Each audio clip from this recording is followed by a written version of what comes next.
na after. Submit na rin after. So ito, merong spots, di ba? And merong buildings. Okay?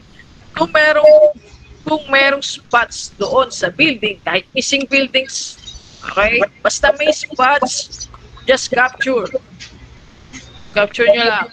O ano itsura ng spots, ganun din ang pag-draw nyo. Okay? Nakakaintindi ba? Kasi parang meron pa ako nababasa na paulit-ulit ng tanong. So, sa pag-change ng image is R. And kapag mag-draw tayo ng spots, S. So, wala na tayo nakikita spots dito. Lahat ay faded na or pagbabago na talaga siya, hindi na siya spots.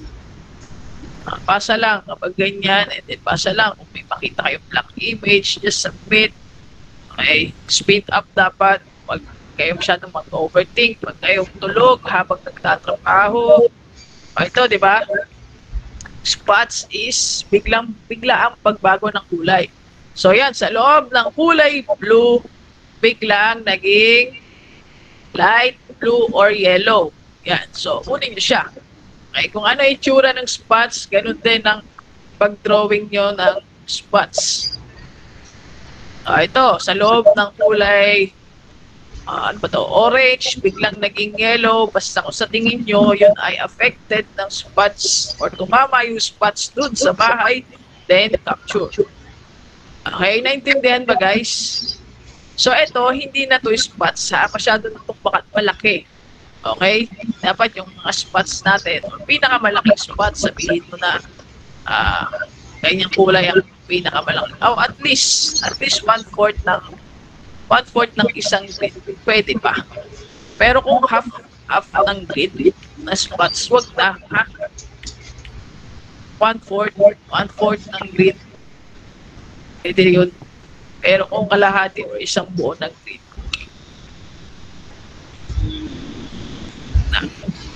ito, di ba? Isang buo na yan. Tsaka grid rules pa rin tayo. Guys, makinig kayo kasi sinasabi ko na, di ba? Yung tanong nyo, sinabi ko na kanina. Kaya hindi ko na kailangan sagutin yan, di ba?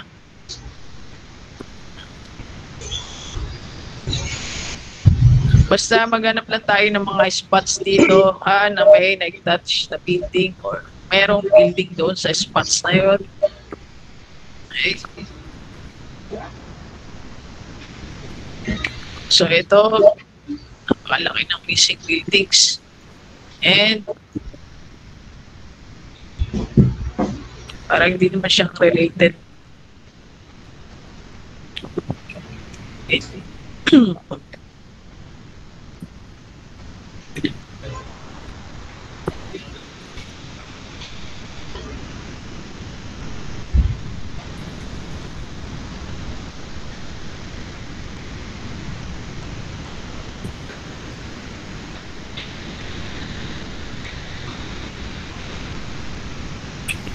So guys, kunwari, after nyo mag-record, hanap tayo ng spots. Okay, ng spots ha, ng spots. So kung wala kayong makitang spots, then submit lang. Okay? Hanap ulit tayo ng spots and group of missing buildings.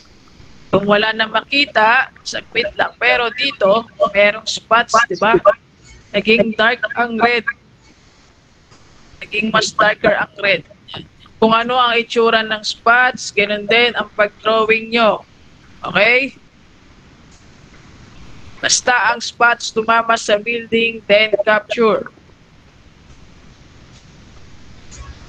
Hindi porket, alam mong nakabilog ang spots, tapos gagawing triangle. So, di ba? Huwag ganun. Ha? Hindi kayo nakikinig kapag ganun.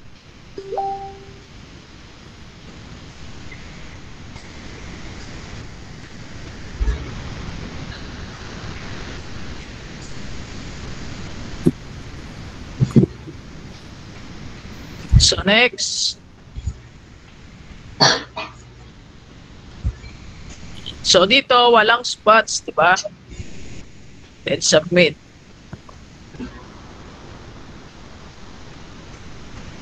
Dito may spots pero walang building, di ba? So walang building, submit na lang yan. Okay? Wala tayong pakialam sa spots na yan kung wala naman siyang building. Nakakasunod ba guys?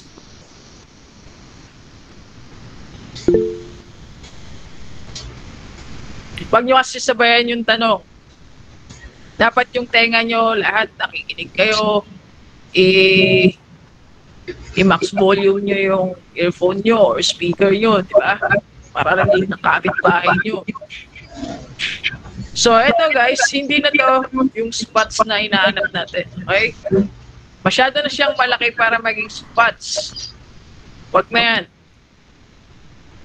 So, dito may nakikita tayong missing buildings, pero may spots, di ba? So, kailangan pa rin natin siyang i-capture as DTM.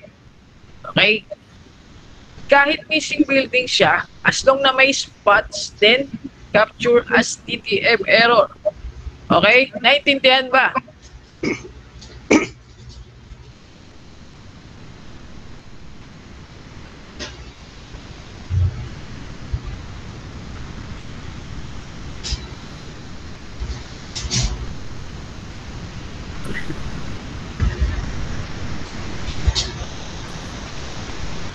Then, submit.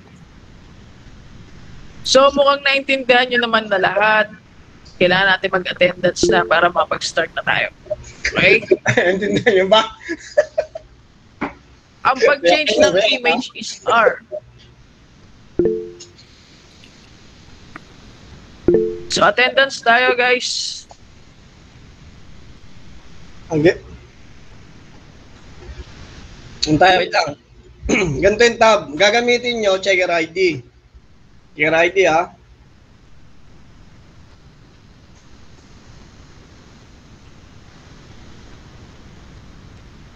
Kita yung screen? Ano lang tayo, use one ID at a time lang. Bakit? Kasi huwag kayo gagamit na multiple dyan. Baka makakuha kayo ng downtown na na task. Baka mahirapan kayo. Tapos may stock lang yung task sa inyo. Then baka bigla kayong umalis, then yung task may i-stock din, di ba? Kaya limit lang tayo sa one ID at a time. At least sa one ID at a time, fast pace pa rin naman yan. Walang silbi yun. Sobrang dami ng ID na nakalagin natin kung di rin naman natin magagawa ng mabilisan, di ba? May i-stock lang yung task. Okay, sa binigay na documents ni A is focus lang tayo sa building. Hindi sa road, hindi sa driveway, or hindi sa any man-made. Basta sa building lang. Basta yung spot is nakapokus lang sa building. Okay? Nakalagay doon kanina, ang size ng spot is maximum of 1/4 ng grid. Yun lang ang maximum. Kung ngayon, 1/2 na ng grid ang sakop, ito, sinasabing grid ito. Kung 1/4 lang ng, ayan, natiin nyo na sa 4 yan, yan lang ang maximum ng spot. Ngayon, kung naging kalahati, ganito siya kalaki, yung spot is hindi na rin po pwede. Okay? Kakaintindihan tayo kung gaano kalaki yung spot lang na po pwede nating capture tsaka yung hindi. Then, isa pa, focus lang sa building. Bright spot. Sabi nga, kung ano shape ng spot, ayun yung kukunin natin. S-tool lang ang gagamitin. Kung pabilog yung spot niyan, huwag kayo gagamit ng F-tool para maging square. Okay? Kakaintindihan tayo sa shape. First is, once na naka-download kayo ng task, ganyan na itsura, press muna kayo ng R. Hanapin muna natin yung missing building na sinasabi ni A na 5 building na magkakatabi. Diba? Madali lang naman, ganyan nyo lang naman. Then, kapag tapos nyo na wala naman talaga kayo nakita miss building, tsaka kayo mag-shift sa R, lalabas to. O ngayon, hanapin nyo ngayon yung dark spot pabalik. O bright spot pabalik. Example to. Ito hindi naman tumama sa building, di ba? Ayan, sa ground lang siya. Ito yung building, nasa footprints. Then ito, pag tinignan nyo itong bright spot na to, di ba? Wala siya sa building, ignore. Huwag kayo mag-over editing. Ayan, katulad nito, ignore. Then dito sa part na to is merong bright spot. Di ba? Yung bright spot nasa building, nakaka-capture nyo kayo S-tool. Ayan, ganyan nyo lang, Okay na yan. Then, submit. 'Di ba? Ganun lang gagawin nyo. Kuha pa tayo ng isang task. Kung ano yung shape ng DTM o ng bright spot, dark spot, ayun yung i-capture nyo. Ngayon, yung missing building reported. Kapag sinabing reported, dito natin siya isi-send sa link na to. Tandaan nyo, kailangan 5 building na magkakatabi. Okay? Kakaintindihan tayo. Ito yung form kung saan nyo isi-send yung makikita nyo may 5 building pataas na magkakatabi. 5. Kakaintindihan, 5. 5 dapat yan. Nandiyan yung link, nandiyan yung form. Tatandaan nyo, i-save nyo muna. Okay? Task name, kailangan, tapos yung screenshot ng building. I-save nyo na lang muna yung kung kayo gumagamit ng snipping tool, pa pwede rin i-save nyo. Then i-target nyo na lang upload doon kung saan naka-save yung kung saan naka-save yung target nyo. Kung sa documents, alam nyo naman na yan. Ngayon, kung basta ang dyan is 5 building pataas na magkakatabi. Hindi magkakahiwalay. Okay? Pero kung residential, buong map miss building, screenshot nyo yung buong map. Okay? Tapos, wag nyo isasubmit agad. Ang gagawin nyo, isubmit nyo muna yung form, then hanapin ulit natin yung dark spot or bright spot sa task na yun. Tsaka natin isasubmit yung task. Hindi yung ipapa-clear, sir, pa-clear, walang clearing na mangyayari. Okay? Mangyayari lang dyan is i-report lang yung task na may 5 building pataas ang missing, then hanapin pa rin yung dark spot tsaka bright spot, then isasubmit yung task. Clear tayo? Ngayon, sino yung nandito si Master Tandor? Dito, Master. Ganun na lang, Master. Wala tayong clearing. Ha? Oo, sige, Master. Tapos, andyan yung link ng pagre-report. Ano yan? Ganito lang gawin nyo. Mag-press muna kayo ng R. Hanapin nyo lang muna yung miss building. Madali lang naman. Kung hindi naman 5 yan na magkakadikit, ignore na natin. Ayan, ganyan nyo muna. Ngayon, pagdating nyo dito sa last grid, wala kayo nakita miss building, tsaka kayo mag-shift ng R. Ayan, para mas madali. Katulad nito, wala naman dark spot dito. Wala rin bright spot, di ba? Ito, dark spot, kaso nasa ground, nasa open field. Ignore. Hindi ito, wala rin. Ayan. Ito, sa grid rules pa rin tayo, ha. Once ang dark spot, tumama dito sa left and top, ignore. Okay, ano? Ito, dark spot. May dark spot dito sa part na to, tumama sa building. Ganito lang natin siya. Ayan lang siya. Ayan. Ganyan lang. Ito, bright spot, hindi. Dito, wala naman sa ating changes. Ayan, ganyan lang, oh. Then, submit. Ganun lang kabilis gagawin kada mapa. Kaya mabilis yung movement natin. O pa-spacing pa rin tayo. Kakaintindihan? Ngayon, dito sa yung mga hindi na highlights na yellow, ayun yung mga hindi na verify. Meaning, either late kayo or mali yung spelling ng email or ng site name nyo, pa-check na lang. Okay?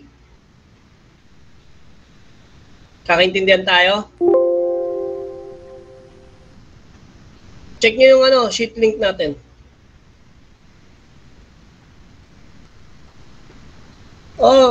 May sample dyan sa form. I-report pa po pag DTM error. Hindi i-report ang DTM error. Kasi ang DTM error, ayun yung i-capture natin. Ang nire-report lang is yung missing building pataas na magkakadikit. Pag 5 missing building, example ng mga image kanina, eto nga, wait lang. Ayan, eto nga, di ba? 5 missing building, eto, hindi siya related. Bakit? Kung i-group related building natin to, 1, 2, 3, 4, 5. Ibig sabihin, magkakaiba tong building na to. Tama to. Then eto pa, ayan, di ba? 1, 2, 3, 4, 5, 6, 7, 8. 8 building na magkakadikit. Missing pa rin yan. Then eto yung example na residential na hindi siya magkakadikit pero buong area is walang label, yung halos walang konti lang yung naka-label na residential, i-report to. Kakaintindihan tayo dito. Ito yung re-report. Then once na nag-report kayo, ship silang muna kayo para makuha yung task name. Example, ito. Download tayo. Download muna tayo ng another. Ang gagamitin, checker ID Hindi labeler kasi nasa labeler submit yung task. Kaya checker ID. Ngayon, kunyari, ito yung task na i-report nyo. Shift silang tayo dyan. Then, i-paste nyo lang dito. Ayun na yung task name. Yung building number netong task na to. Ayun na siya. Then, kung saan nyo yan, example, may i-report tayo.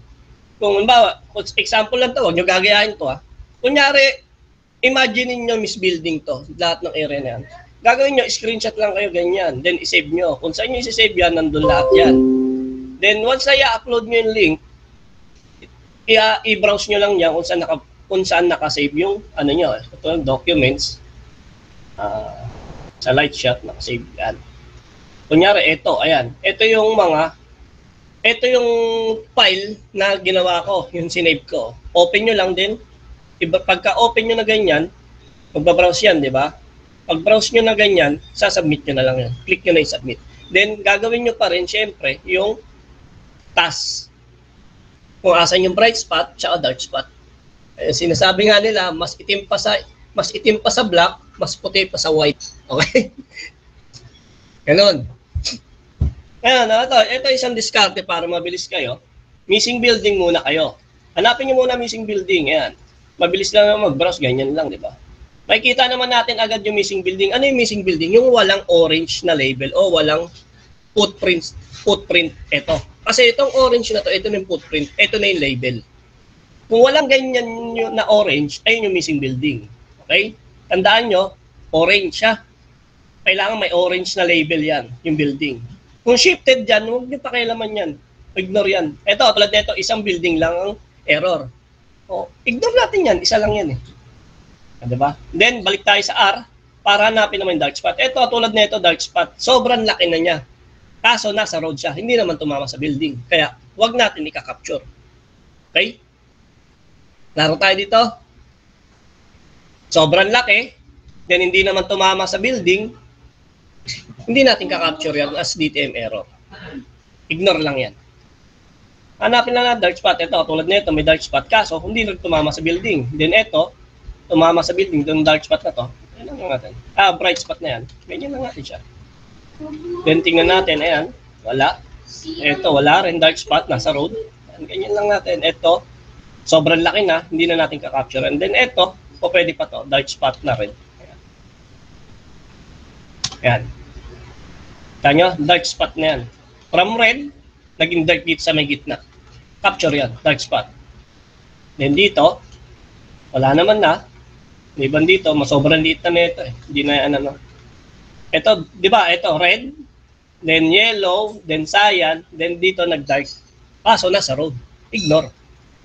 Tanda nyo, ignore. Then dito, hanapin natin, ganun ulit. Road din yan. Kaya hindi natin ka-capture. Then dito is from cyan, then tingnan natin.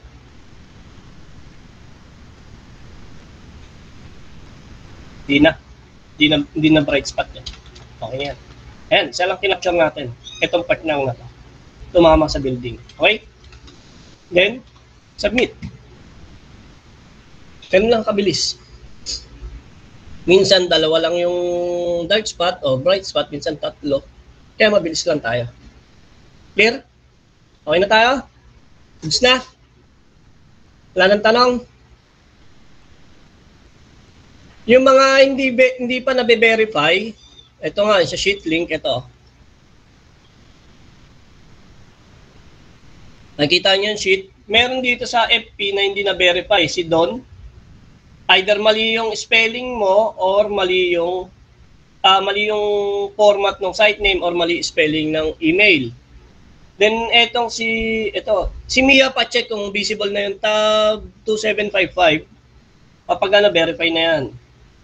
Ngayon, ito si Andrew Miliona, pa-check pre kung tama yung email spelling. Tapos itong the rest, ipapa-verify ko na lang ulit. I-check nyo muna kung tama na to Don. Sige.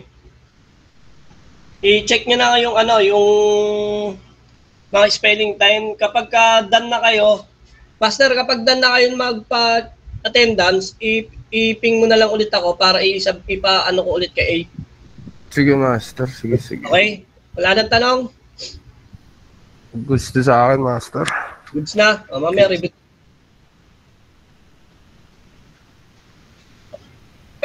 Pwede yun, boss. Ano na lang, gawa ka rin ng list mo para ano, ulit na lang. Yung kung sino kasi, o sige, basta ano lang, kung meron pa kayong ihahabol, pwede naman yun, i-training nyo na lang. Send na lang kayo siguro dun ulit sa JC katulad ng ginagawa natin. Sila magbe-verify niyan eh. Okay? Wala nang tanong? Wala na. Nice G, Master. Okay na, sige. Back to work na tayo. Huwag kayo mag-over editing ha.